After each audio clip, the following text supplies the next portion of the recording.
I'm Reed Collins. Hare Krishna, Hare Krishna, Krishna Krishna, Hare Hare. A hypnotic rhythmic chant of 16 words has replaced LSD and other drugs for some in New York's East Village. On 2nd Avenue and 1st Street is a storefront in which a Swami has set up shop. There, his American disciples are learning about Krishna consciousness.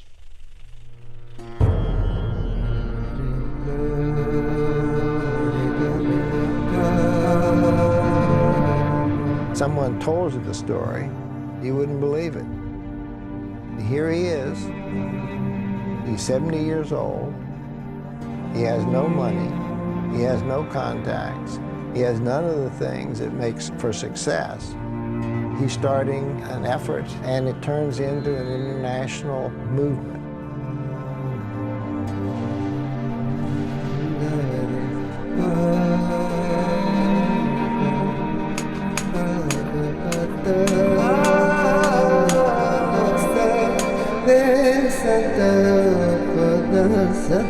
I want to bring one revolution against materialistic civilization. That is my ambition, so that the whole world may be happy.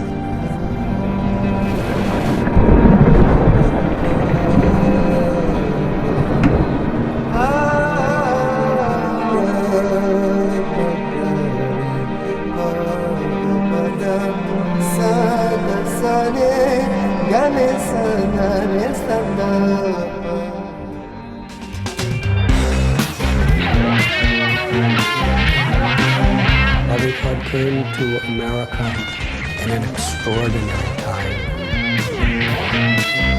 All we say to America is be true to what you said on paper. Everyone was questioning. Everyone was searching for a better way of life.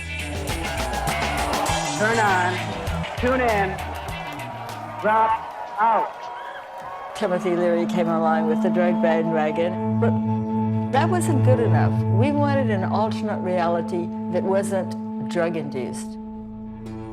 And suddenly this new force from the East was coming in. People began to look towards India. There was a sense in us that the ancients knew something, that there was a goodness inherent in men, and there was a wisdom. The Prabhupada got here right at that historical moment in time. He walked right into the middle of it. Our mission is to see everyone become happy. We don't want to see that we exploit somebody else and I become happy. No. We want to see everyone happy, but they do not know how to become happy.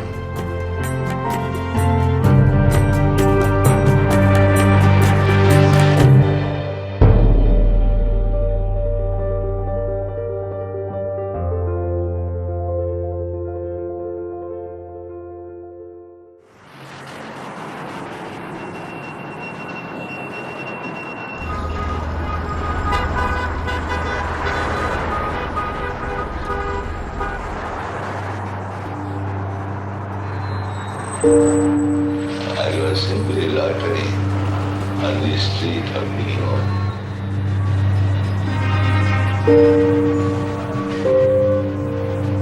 Seeing the people everywhere. Without any friend, without any means, practically just like a vagabond. Prabhupada was staying in an office building, moving from one office to another. Coldest winter in memory. The states of New York federal disaster areas.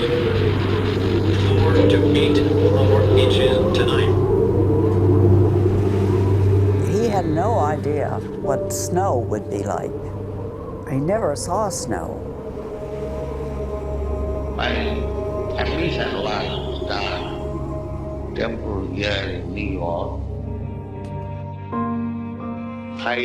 Some of my books, Srimad Bhagavatam, and I was personally selling these books to the booksellers great difficulty. New York is a very expensive city. For that, not bad.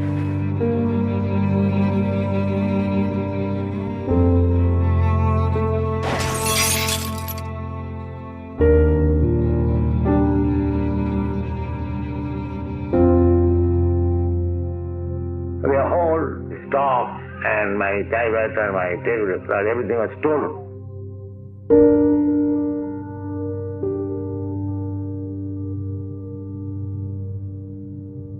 In this way, I become very much depressed. And I was going to the shipping company when the next ship is going to India. I'm not very much hopeful that I wrote one poetry. Because now you have brought me in this country, what can I do? But because you have brought me here, must be there is some purpose. All right, make me dance anyway.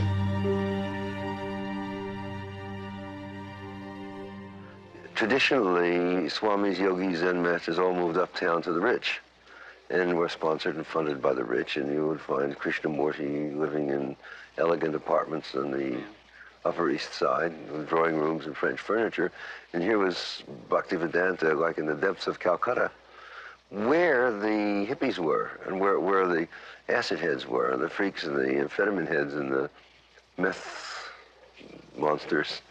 So it seemed like he was actually bringing some kind of ray of song and light to the right place, the lower depths where it was needed.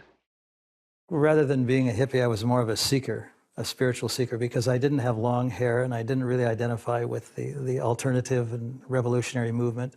But there was something inside me that was searching for something else.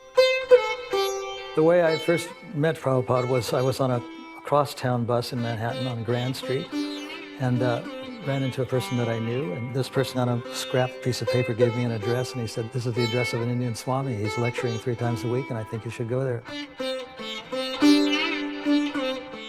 When I first met Prabhupada, I was very impressed with the fact that he was elderly and that he was very learned and that he was alone, and that made me feel like I really had to help. I was wandering in the street, and some of the boys saw me, and gradually they came to me. They haven't got that peace and of mind or peace of the world which they are anchoring. The marvelous thing about Prabhupada was that he was so, no other word but loving. He accepted them, he welcomed them into the temple. They came for love feast. And every Sunday I was giving nice foodstuff, at least to 100 men. And daily at least 15, 20. I was cooking myself. So not only was it delicious and healthy, but it would be something even sacred. Most of my students, they were under the spell of this LSD, but they are given up everything. They don't eat meat, they don't want wine, they don't want cigarettes, nothing. My mission is to preach the philosophy of chanting Hare Krishna. This transcendental vibration is equally appealing to everyone without any question of language, nationality, creed or caste, because it is coming forth from the depth of the soul. There was some arrangement for my going to England after my college education to become barrister. My father refused, no. My father wanted me to become like this. Know everything, what is going on. He never wanted me to be a worldly man, earning money. He never wanted.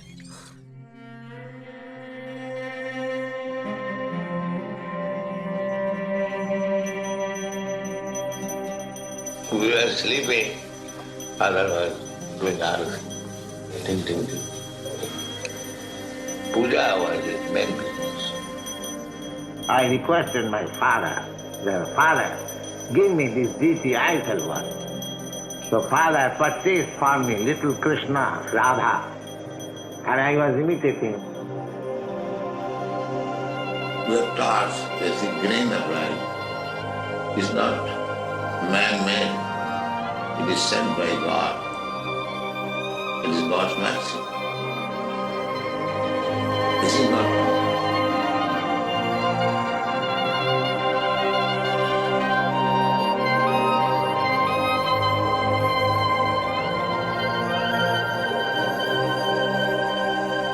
Historically, India is a place where it was the normal life for everyone to live in harmony with God's will. It was a culture where the focus of everything was so much in devotion to Krishna. That spiritual culture of India acknowledges that throughout history, humanity has always needed spiritual revival at different moments. 500 years ago, the pioneer of Krishna devotion, the great teacher, Sri Chaitanya, appeared into the troubled world of 1500s India.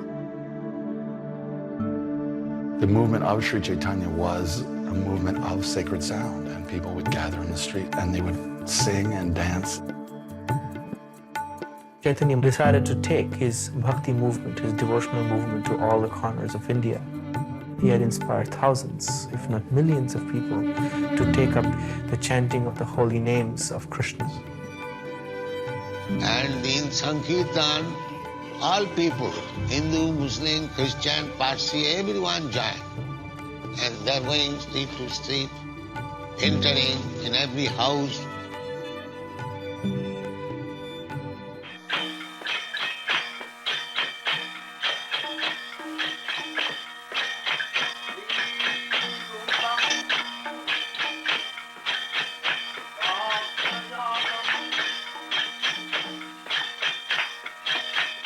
Then Prabhupada did something unusual for America. He decided it was time to take the chanting and the music and the dancing out onto the streets as Chaitanya had done 500 years earlier.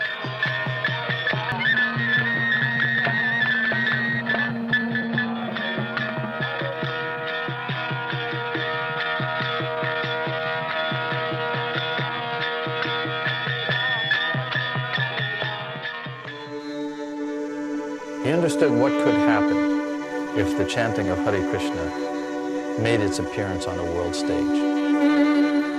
If they take to these chanting, transcendental vibration, the mind will be clear and they see their actual identity. The thing that's extraordinary about the 60s is that there were so many things being thrown into question. The world's a desperate place. We're destroying the planet. We're destroying one another. There has to be some other solution. As a young man, Srila Prabhupada was looking for that. He was a Gandhian. I was a student of Gandhi.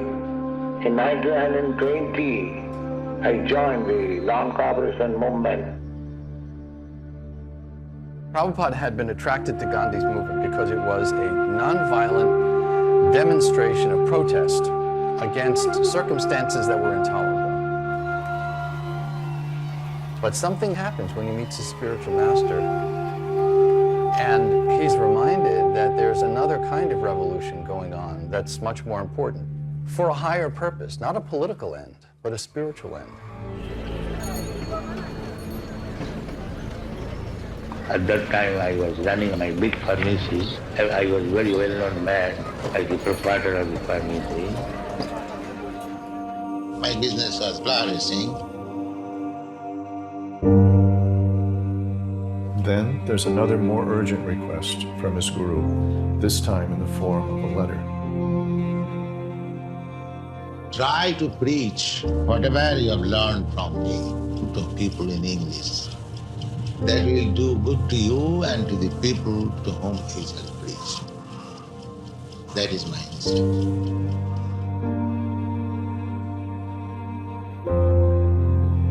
And then he passed away in 1936.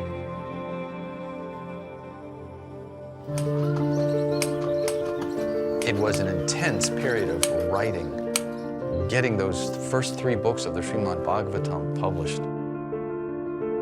He was able to synthesize a vast library of Sanskrit wisdom texts down to their essence and transpose that into a language that people of the 20th and 21st centuries can understand.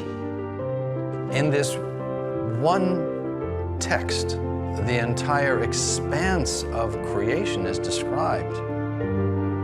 This book has the potential to lead a revolution in consciousness, which he felt was the need of the hour. He said that he would like to go to America. I was surprised. I said, Swamiji, don't go there. You are too old to go, and it will be too cold for you. I said, are you crazy? The old man, you are going to die. Who will look after you? What will you do then? Still he insisted. So I said, all right. So I made arrangement for him to go by Jaladuta. So we're talking with Swami A.C. Bhaktivedanta. Hello, Swamiji? Yes. What is the perfection of this life? The perfection of this life is to understand oneself. This is the beginning. Why I am suffering? If there is any solution of this suffering. So, know yourself. Yes. Know yourself. Yeah. We used to make these leaflets called Stay High Forever. People really got a kick out of those. People would look at that and say, wow, he is high. He's so high, he's trying to keep himself down just from the mantra. More and more, these young Americans, they came to me. Then I registered this Krishna Consciousness Society in 1966. They didn't have any idea what he was doing, and he assured them, well, this is what we're going to be. And he would turn the globe, and he was studying all the countries of the world. And sometimes he would say, Brahmananda, you shall go to Russia. Gorsander, you go to Japan. And his plan was to send people all over the world. But you have to realize, we only had about 12 teenagers. So he was looking into the eyes of each one of us, saying, I want each one of you to open a temple somewhere. And at that time, I was so young and so impetuous. And I was only 16 years old. And I just said, even the girls? Prabhupada looked at me and he said, there is no difference between the boys and the girls. When you are teaching Krishna consciousness, there is no difference.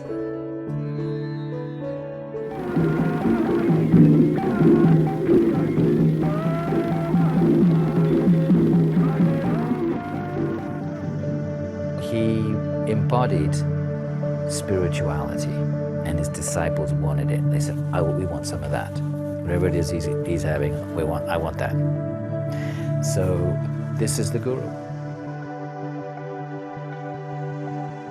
So many hippies were really in love with Prabhupada and in love with the devotees and considered Hare Krishna to be the hippie religion at this point. If everyone in the United States believed in Krishna to the extent that you do, what would happen to this country? How would it be transformed? They'll be very happy and peaceful. There will be no more hippies. What would you describe as a hippie? someone who smokes. You know better than me. Something extraordinary.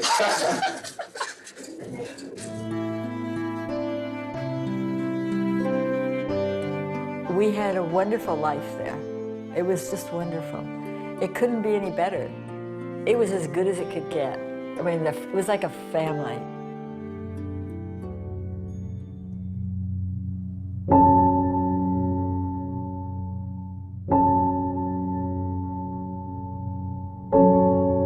Then one day, he was trembling all over.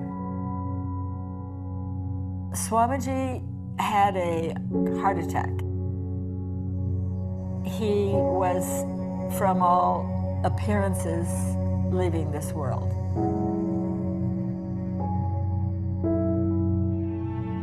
And so the devotees were fervently praying all night in San Francisco, all night in New York. We were praying to Krishna, please don't take him away.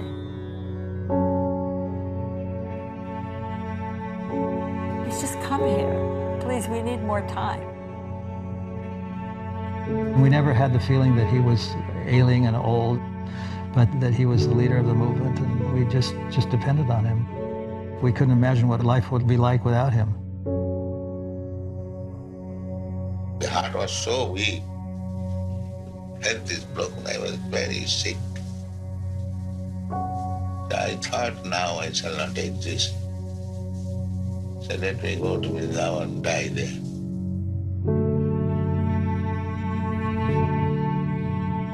We were really distraught because we felt if he goes to India, he's going to stay there. And we didn't know what to do.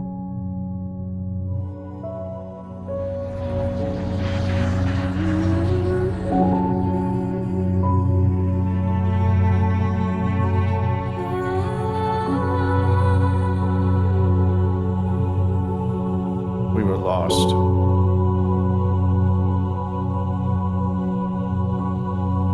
We just couldn't accept the idea that he might never come back.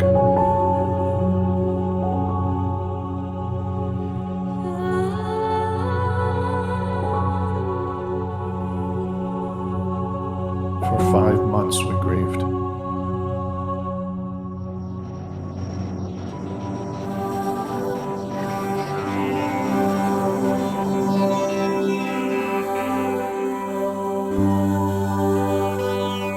Then we received word that Prabhupada was better.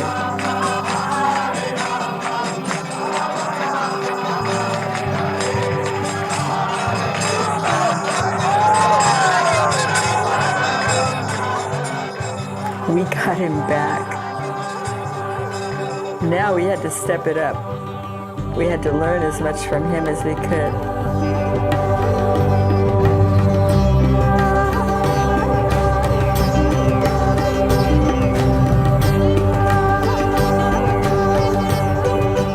From the outset, our intention had been, let's do something really big for Prabhupada. And there wasn't much bigger in 1968 than the Beatles.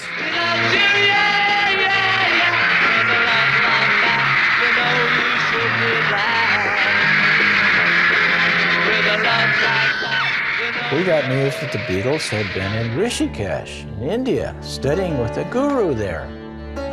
And then Life magazine came out with this huge spread.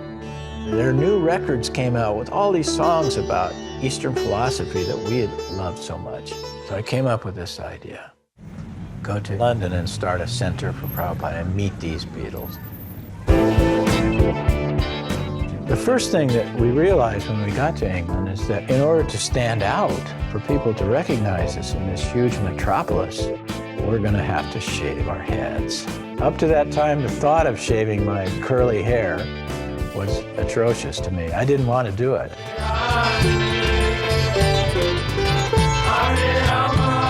We named ourselves Radha Krishna Temple, the rock group. We began getting engagements at rock concerts.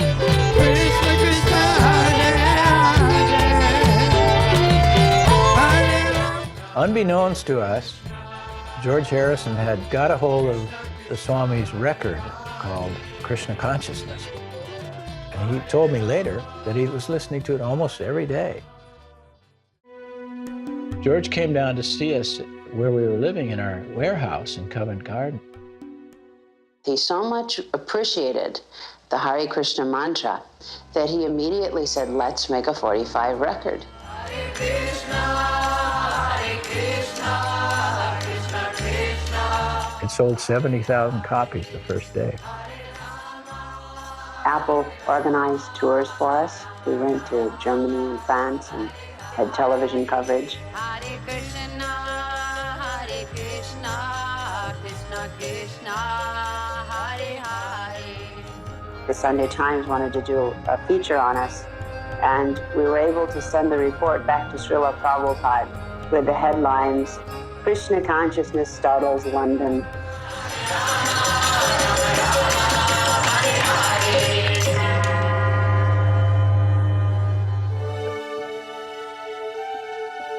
And he said to me at a certain time, I want to do songs for Krishna. We were backstage in Apple, and he says, here's this song, and he plays My Sweet Lord.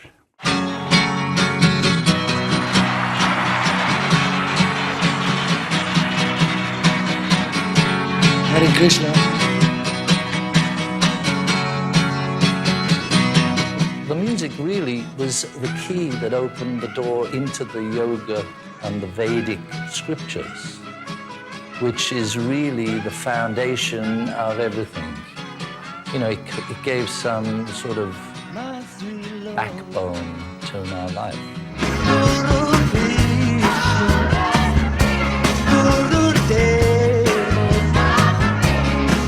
Krishna said, there's no time when we didn't exist, and there'll be no time when we cease to exist. The only thing that changes is the body.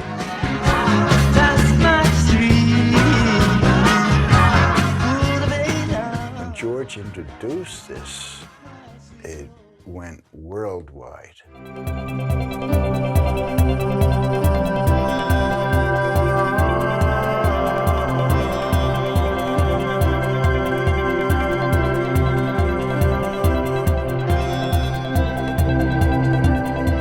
Life was an adventure. He'd call me in and say, we got invitations to Paris, Bombay, Sydney, and one just arrived from Nairobi. Where do you think we should go? By then I knew to say the wildest place. I think we should go to Nairobi. I was thinking the same thing. He always wanted to go where there was least development, where he could contribute the most.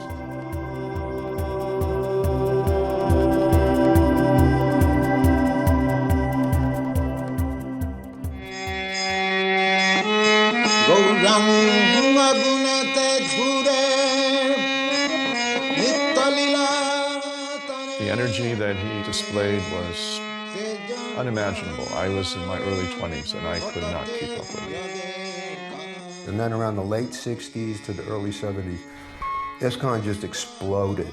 People were joining left and right. He managed to manage everything through his letters. Prabhupada would be receiving mail from hundreds of students, and he would personally write to every one of them. Prabhupada never got a letter that he didn't answer. One has to know the Supreme Personality of Godhead by the grace of the Supreme Personality of God. He reveals. He cannot be understood by speculation. Athapite deva padambujadam. He would translate usually after everyone else was asleep. I'll say from 11 till 3, 4 in the morning. The first necessity is that you should be self-sufficient. That is God's arrangement. Prabhupada advocated living in harmony with nature and having self-sustaining farms, and to also take advantage of all of the gifts that God has given us and not try to artificially change them, but take them as they come, as a gift from nature.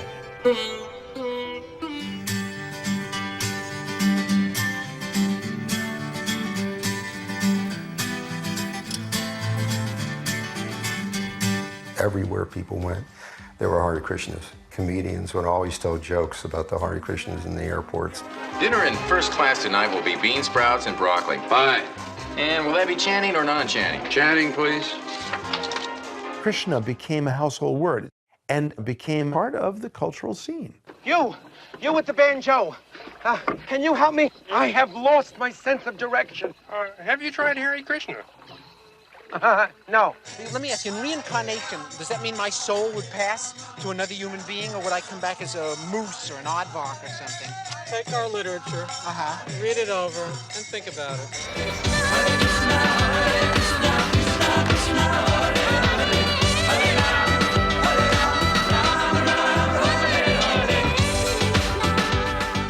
I left the supermarket in a really bad mood. And then I met these very nice people, the Hare Krishnas. They sang me a song, they gave me some rice. It was just the little pickup I needed. You know, if I hadn't had to make dinner, I might have gotten into their van.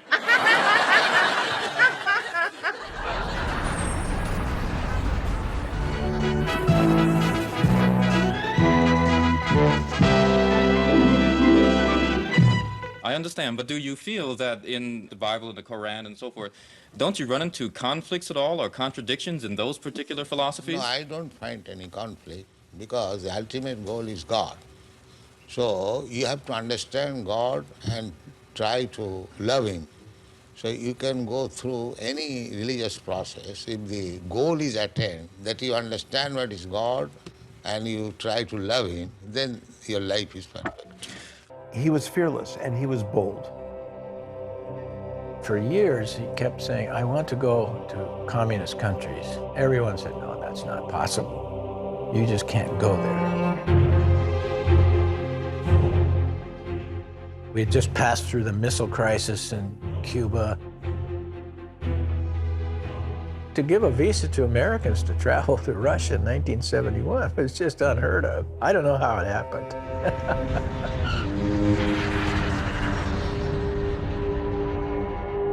When I was in Moscow airport, as soon as they found Bhagavad Gita, they called police, custom checking. The policeman was kind enough. He said, not serious offense. Don't send him in the concentration camp. As we would pass churches, he would see that there were armed guards in front of the churches. Nobody was going in and out. Prabhupada said after that the ordinary citizens of Russia are spiritual, but because of their leaders, they have no access to God anymore. I went to a bank to change some money. Outside the bank, there were two boys, and they came up to me. And they came back with me to meet Prabhupada. I gave him my Bhagavad Gita, and from that text, he was able to copy it and translate it and spread it throughout all of Russia during communist times. And from that one little seed, thousands of Krishna devotees came up.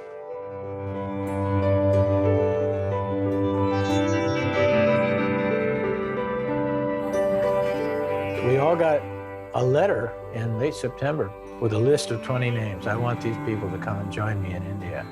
India at last. And he brought back Westerners wearing saffron, shaved heads, seekers, sacred clay, and women in saris. I mean, this was an incredible sight.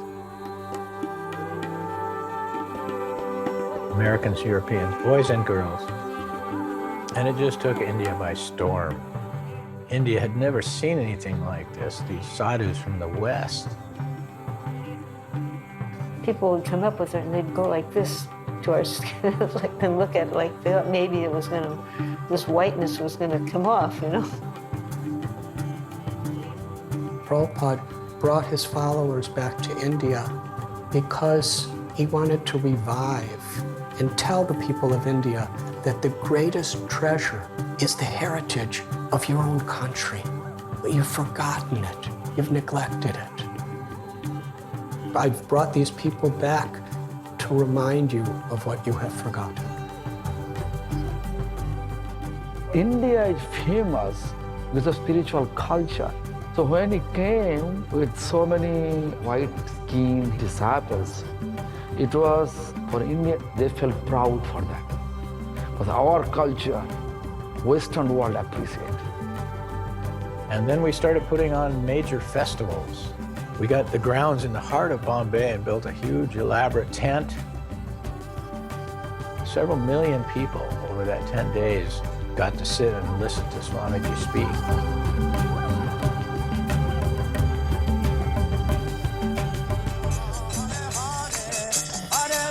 It's the Rath Yatra Festival coming to the heart of London from Jagannath Puri, India. There, it's a 2,000-euro festival attended annually by over 1 million people. Here at Marble Arch, the number of worshippers may be less, but they are no less devoted to finding their eternal happiness in Krishna consciousness. The Rath Yatra Festival is an ancient Indian tradition that Prabhupada introduced to the West. The deities spend the whole year in the temple, and this is the day that they come out of the temple so everybody can see them.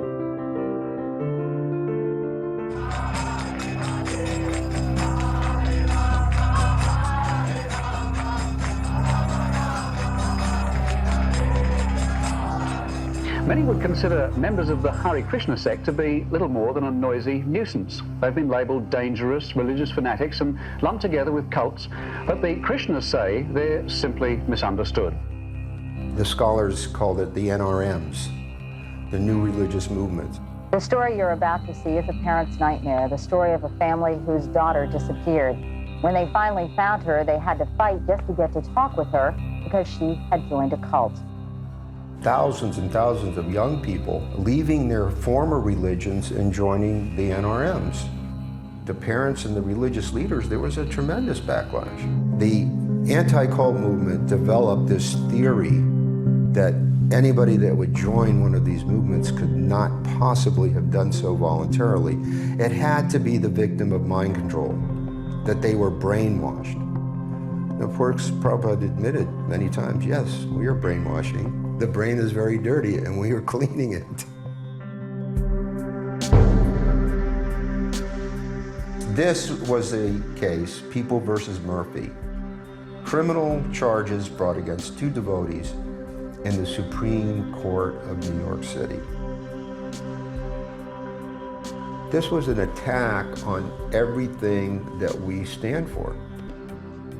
Prabhupada said, our defense statement is the whole Srimad Bhagavatam, the Bhagavad Gita, the nectar of devotion, the nectar of instruction. He said, you present all of our books. He said, let the case go on for years. But the more he got attacked, the more energized he became. He was a fighter. Prabhupada loved a good fight. In the end, Justice Leahy of the New York Supreme Court said, quote, they were reaping the benefits of a bona fide religion with roots in India that go back thousands of years.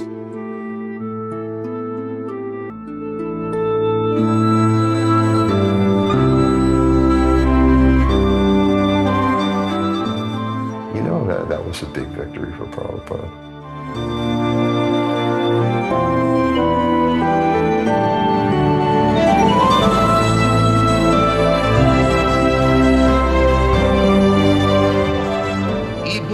Become Krishna conscious and chant and dance in ecstasy, emotional love of God.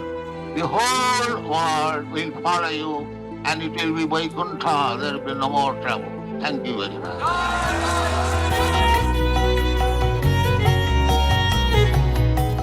Prabhupada believed that Krishna's love would supersede any obstacle. The idea that God's love is more powerful than anything else, and that it will come like a tsunami down the street. Hare Krishna, Hare Krishna, Krishna Krishna, Hare Hare, Hare Rama, Hare Rama, Rama, Hare Hare, Hare Krishna, Hare Krishna, Krishna Krishna. Hare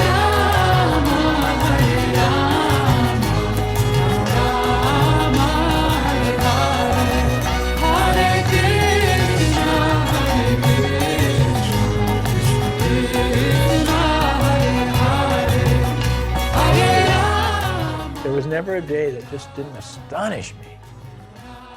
And there was never a moment when I would walk up to his door to go in when I wouldn't just be totally full of excitement, that I never knew what was going to happen the moment I opened it.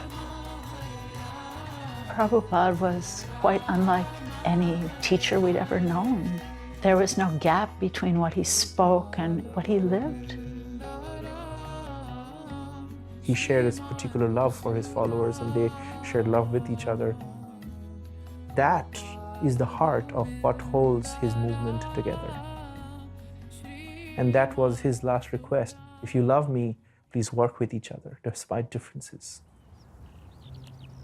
My dear boys and girls, my warning is already there. I had a severe heart attack. So, the mission of Chaitanya Mahaprabhu is now in your hand.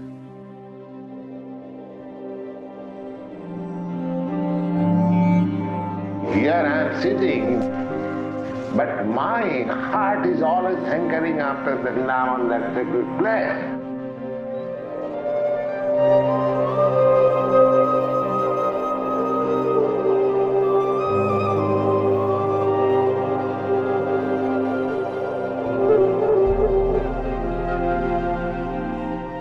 He was not at all disturbed in his consciousness by the breakdown of his body. You could see here's a person that really understands he's not this body. I was there when he was still translating the Bhagavatam 2 weeks before he left the planet.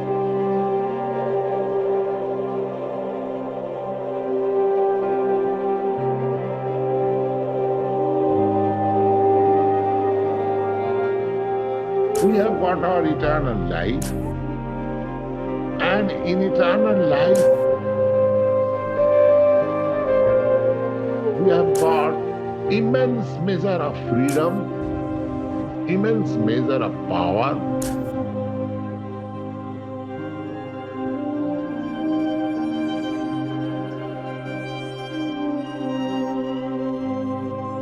I came to your country single-handed with these pair of symbols. Now, you are so many chanting Hare Krishna. That is my success.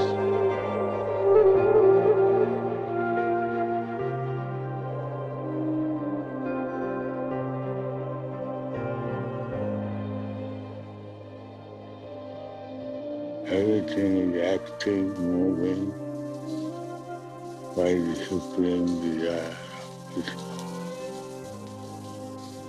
This consciousness is Krishna.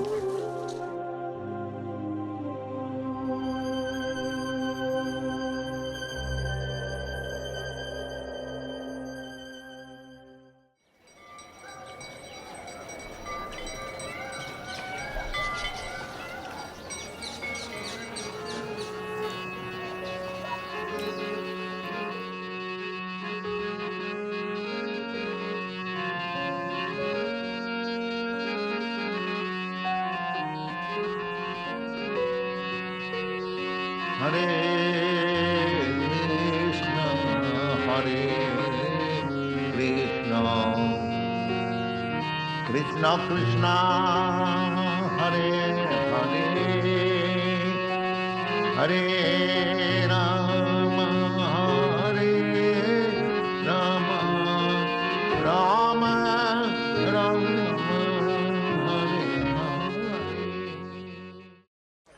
Hare Krishna,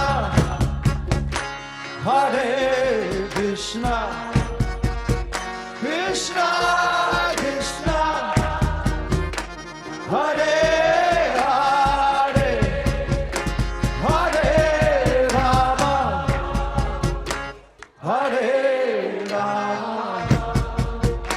Rama Rama,